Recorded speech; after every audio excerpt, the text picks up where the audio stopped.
Right, I want a beer. Ticktum versus Roland, Cupra Kiro versus Nissan. Ticktum's best ever grid position prior to this weekend was actually in Monaco a fortnight ago, and it was third on the grid. It is all on the line here for the Briton as he comes across the timing line to begin his one and only flying lap. Yeah, beautifully launched out the final corner there. Sacrificed 17 to make sure he had a good exit of 18. Looks very precise through turn 1 and turn 2. Turn 3 also, it's looking very nice. Will he hit his apexes? Yes. Good rotation in turn 4 and super close again for that second apex. He comes through 5. He's fighting the car there through turn 2 and 3 and a little bit wider on the entry into turn 4 as well. So Ticktum through the first sector, 29.5. That is an absolute stonker in the first part of the lap. What can Oliver Rowland do in response as Ticktum threads the eye of a needle? He was a tenth and a half down. No. Ticktum stopped though. No. He's slowing down. What's gone wrong for Dan Touched the Ticktum? wall, I guess. Has he hit the wall? Has he got a technical problem? But Ticktum's run for pole position has come to an end. He did the best sector 1, the best sector 2 we've seen of anybody all weekend. Oh, what a shame for Dan Ticktum. It will be a career best front row start, but Oliver Rowland is going to be gifted pole position here in Tokyo. It's 2 for 2 from Nissan then, and it's pole position in round 9 on Sunday for Oliver Rowland. Yeah, try to close it up. No, you can't care box then. No, too late now. Sorry.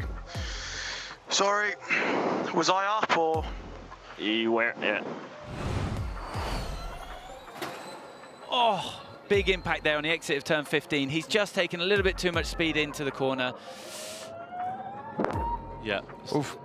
Oh, he got on the throttle. So Even when he early. knew he wasn't going to make the corner, he wasn't going to make the apex, he got on the throttle, and he is just, when you're offline, it's a little bit dusty there. With the four-wheel drive also, don't forget, you get pulled out because you're using the front wheels not only to turn the car, but also to accelerate, and you can see him just getting pulled into the wall on the exit there. A little bit wide, dusty. Oh, yeah. I think if it was rear-wheel drive only, he might have got away with that because getting on the power would have rotated the car more. But with the all-wheel drive that we've got, when you're in the 350 kilowatts in the duals, you just get pulled into the wall. So Ticktum then starts on the front row of the grid after ending the finals in the wall. Let's go down and catch up. Dan, what a lap that was turning out to be. The fastest sector 1 and 2 of anyone this weekend. What happened? You've got to do a lot to beat him. So we were very close in the leading up to it in the semi-final and the quarter-final. Our lap times were similar.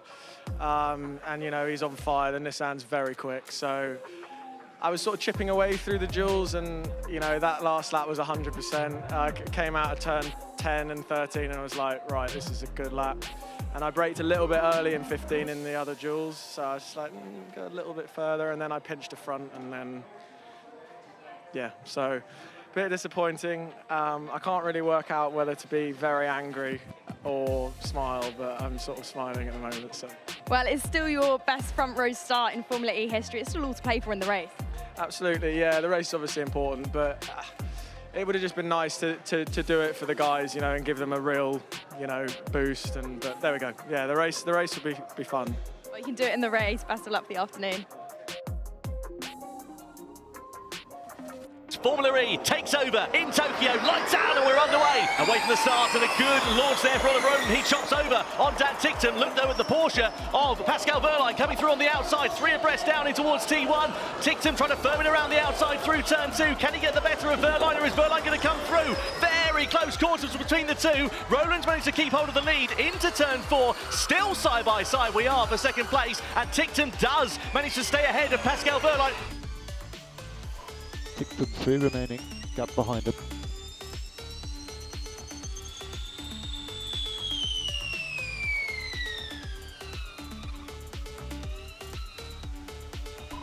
Again, mode 3, we follow the beeps. Yeah, it's in.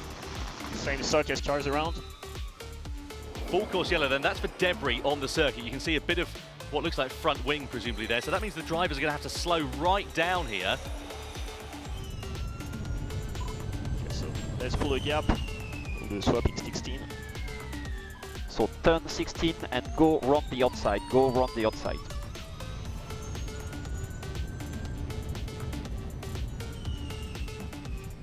I'm just going to cover Pascal. I'm not going to overtake into 10 at the moment. When he lifts early, I'm just going to drive side by side and then let him go again. Copy. Ticktum looking good on energy there. Yeah, Ticktum has got a lot more energy than the two in front of him, so he might be playing this smart. If the two in front start fighting for the lead of this race, could we see Ticktum capitalize on it? He can stay behind, stay efficient. He's got almost 1% more than 1% than the two cars in front. He still has a great chance. Ticktum has been taking his time, and he has almost 2% more energy than both the cars in front of him. Could we see him mount a challenge for this victory? Well, let's see how Ticktum can play this one. He'll know that he's got more energy. They'll be able to see that, but Barnard's ready to try and spoil the British Drivers' Party. He's going to have the inside line on the switchback, and Barnard goes through on Dan Ticktum for third place. Unbelievable move. Where did that come from? Around the outside. Ticktum had to slow down a little bit, and then Barnard went around the outside, and he was inside for the next corner. Brilliant. That was fantastic, but look at Verline challenging Oliver Rowland down into the chicane, side by side, contact between the two. They managed to somehow exit the corner in the same positions that they entered, but Verline trying to get aggressive on Oliver Rowland for the race lead. This is going to be an absolute corker of an end to this one. So here we are, turn 15. On the exit here, this is where we've seen some of the moves. Now you're coming up to the really difficult 16. Barnard again. Barnard looking for the inside, trying to challenge for the outside. Here comes Ticktum looking for the inside line against Taylor Barnard. Into the final chicane, it's going to bottleneck up, nearly 3 abreast. Ticktum going for the outside on Pascal Verline. Doesn't manage to make it stick, but does get ahead of Taylor Barnard for third place. Down the start finish straight we go. Ticktum through for second. Down into turn 1, Mortara on Barnard as well. This is getting frantic, fast and frenetic. Somehow, and now Dennis, look at this as well, on Mortara, challenging for positions. What a race this is turning out to be. It's Rowland in front of Verline. Ticktum now through into third. Dennis on the inside of Mortara. Carbon fibre crunched and damaged there, but Barnard's in the wall. Will we see a safety car or a full course yellow to neutralise this race? What amazing racing.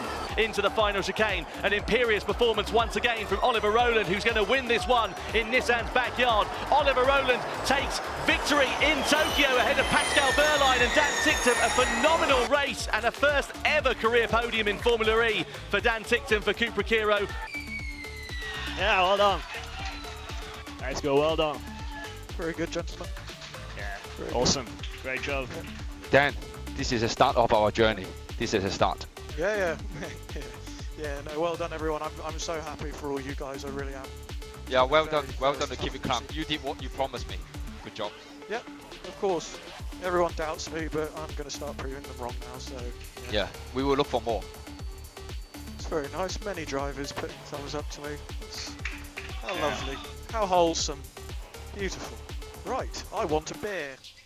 This man onto the Formula E podium for the first time, his 57th race in his Formula E career. He's a bit of a divisive character, but we absolutely love him. Pound for pound, he's great entertainment, is Dan Ticktum, and that is a thoroughly well-deserved result, not only for him, but also for the Cupra Kiro team.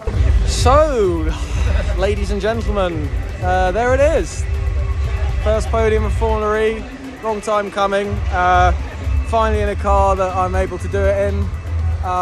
Shuts a lot of people up that doubt me, which is a marvellous feeling, believe me. And very, very happy for the team. You know, a lot of work to get this car to this position over the last 6 months, and I'm just so happy for everyone. Really, really happy in the team at the moment, and this will be the first of many, I'm sure. So, yeah, thank you for everyone's support. I got driver of the day today, and I really appreciate everyone's support, everyone who voted for me there. And yeah, on to Shanghai. But first, 1 million beers.